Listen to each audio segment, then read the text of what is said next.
Srimad Bhagavad Gita chapter 3 13-14 ஸ்லோகங்கள்.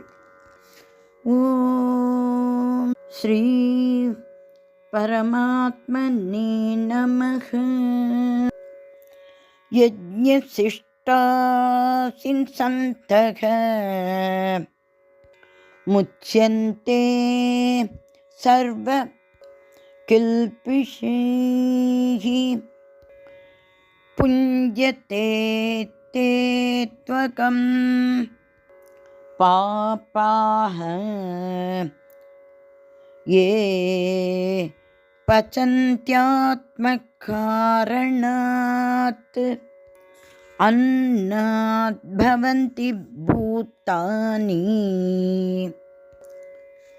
பர்ஜன்யாத்தன்ன சம்பவக யஜ்ஞாத் பவதி பர்ஜன்யக